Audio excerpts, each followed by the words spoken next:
So here we even go. if this was a liberalizing force, and even if this was not as bad as other slavery, do you think that the ownership of other human beings under the conditions of the Hebrew Bible are immoral? Yes. So how do you account for God commanding something which you now see to be, or rather permitting something and explicitly and giving you details about how to do something which is proactively immoral? Because he's not permitting me, permitting my great to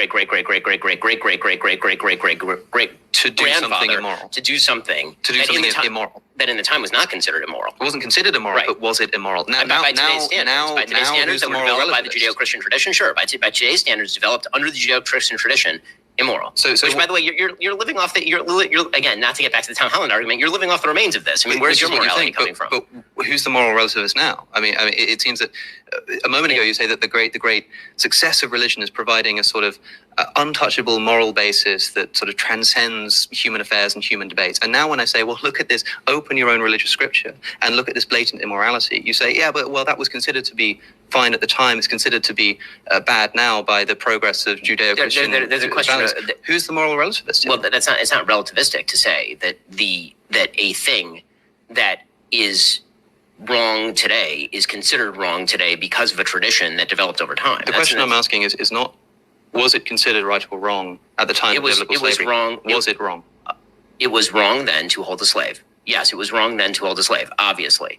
And also, if you are God and you are pragmatically attempting to woo people away from slavery, was it a practicable thing to simply, quote unquote, abolish slavery? Or here's an idea, for example, tradition? In the book of Exodus, God says, I think in chapter 21, maybe 22, says that if you have a Hebrew slave, you're to let them go after 7 years. If that Hebrew slave comes to you with a wife, then after the 7 years, you let them go too.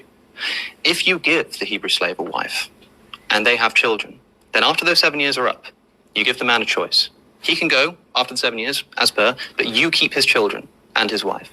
Or, and here the scripture says, if he says, I love my wife, I love my kids, and my master, as if that's going to be one of the principal considerations, then he can stay with you, at which point you take him outside, you pierce his ear like cattle, and he becomes your property for life. Now, here's a suggestion, for example.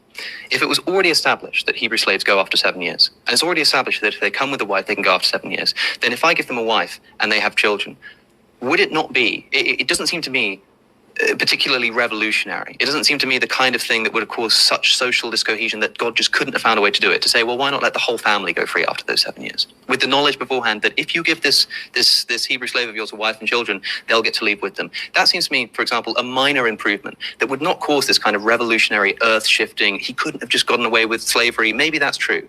But something as obvious as this to me, it seems that if that is the case, that could have easily been done, then the failure to do so and the keeping of that Hebrew wife and their children as the master's property, that itself becomes an immorality that is dictated. If I agree with your premises, I agree with your conclusion. I think that the question as to how much social discohesion would it have caused to do a thing is an open question. I think the other question that sort of remains open here is the incentive structure as to whether you accept a wife from your master. Right, so I don't want to get into the abstruse. I mean, we can do this literally all day. And there's 70 volumes of the Talmud that are literally about this sort of stuff, and then copious writings in terms of reinterpretation. Yeah, we're hardly the first people to talk about it. Yeah, exactly. This is not the first time these questions have come up. But I think the general point is sort of one where either we can dive into that full time, and you can spend your life becoming a rabbi, which enjoy. Could happen. You have the beard for it. It's your beard is further along than mine. Or we can sort of stipulate at the top that there are certain biblical interpretations that are abstruse and difficult. Yeah. And that has been a reality of religious life since the beginning. Well, I can agree with that. We need to step from the